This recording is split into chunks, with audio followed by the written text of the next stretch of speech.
First on the lineup this afternoon, industries have welcomed decision by government to reverse a policy on the benchmark value for imported goods. According to the Association of Ghana Industries, this new directive will support the employment drive for industries as well as help them resume full-scale production for local goods. Greater Accra Regional Chairman of the AGI, Chonam Akpelo, has told Joy Business that this is the best way to grow local industries. He joins us as the new directive takes effect today at the ports. Great to have you this afternoon on the marketplace. Happy New Year to you, Chonam. Help us understand how this reversal will benefit industry. Many happy returns and Happy New Year to your cherished listeners and viewers. So, as you mentioned, AGI were excited about this reversal. As we have always maintained, the benchmark policy has significantly affected negatively industry because what it meant was that it became more lucrative to import than to produce locally because the policy has incentivized importers.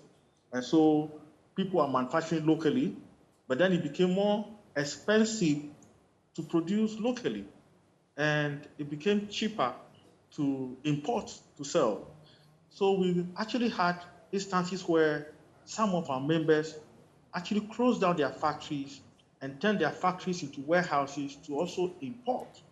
And that was affecting industry negatively because they have to lay off workers and the unemployment rate was going up.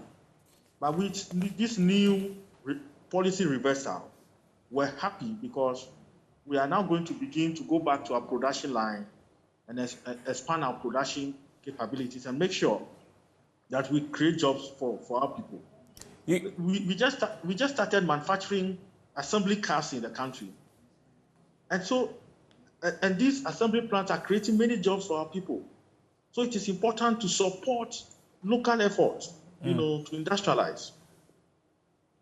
Okay, I mean, you sound very upbeat about the reversal of the policy and the sort of relief it will bring to industry. I'm just wondering how significant that will be and which sectors are going to benefit from this, seeing that the reversal is on some selected items? Well, so this is just the beginning. We are constantly engaging government to make sure that all sectors of the economy are covered, especially also for raw materials. We are not asking for total scrapping of the policy.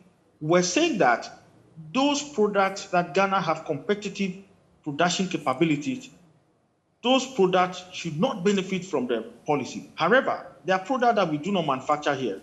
So it is important to allow them to benefit from the benchmark value. Again, we're saying that we need raw materials, access to cheap raw materials in order to produce. And so those raw materials we'll be importing should necessarily also benefit from the benchmark value. So we're not asking for wholesale policy implementation. What we're asking for is a selective, purposeful policy implementation that allows for local industries to grow and that supports the Ghana national industrialization agenda by government. Well, Guta is against this reversal, as you are aware. The president of Guta has warned of hardship for consumers. I want you to listen to Dr. Joseph Obeng, who spoke to us earlier. We are going to suffer. It's not going to be easy. And the impact is going to be very negative.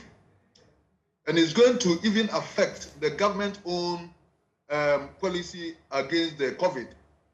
Because we need to eat before we can fight the COVID pandemic.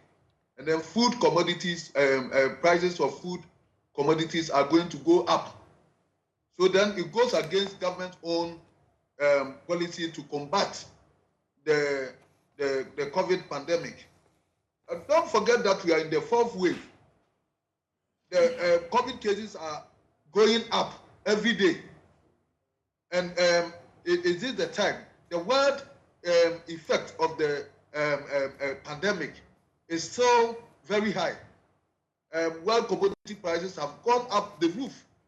shipping freight charges have gone up astronomically high.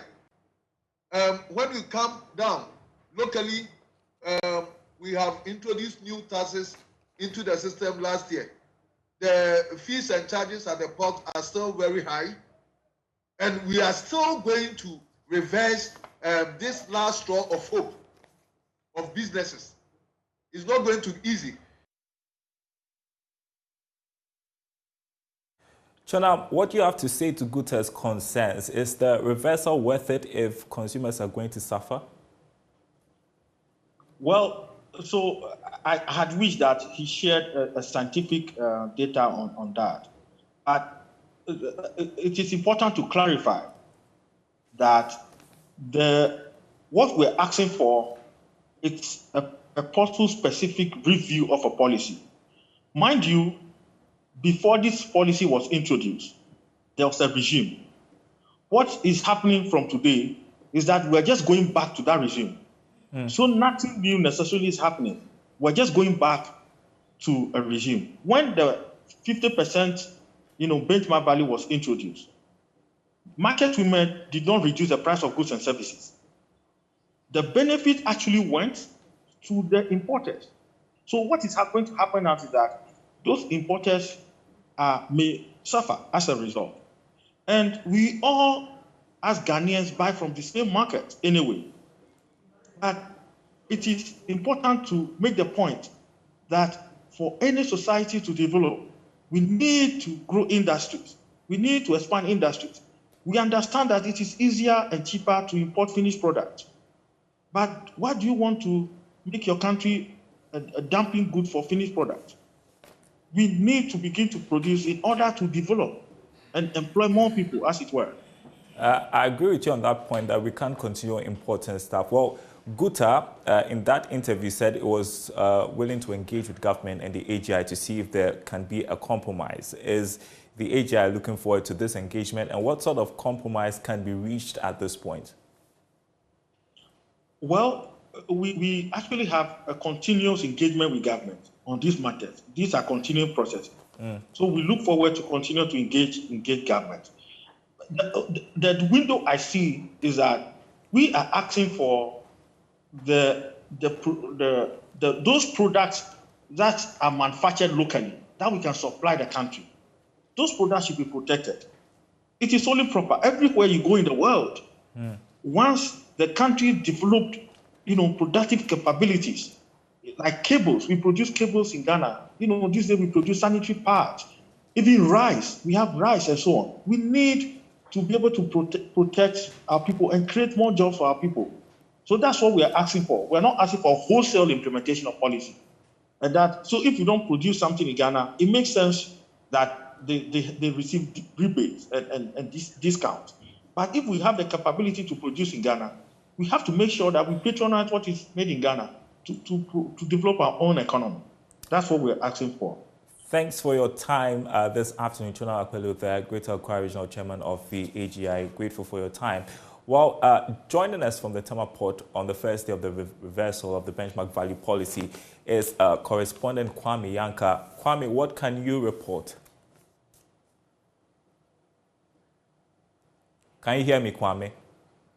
Say that the clearing agents are not happy, obviously, because according to some of them, in fact, there's a common concern here that it's going to, as it were, further increase the cost of living in the country since Ghana is an import-dependent country, and as a result, are suggesting that government could, as it were, push implementation towards April through to June to give them some ample time to more or less condition traders as well as consumers in this sense, so that they will just be preparing for full implementation somewhere mid-year, as it were.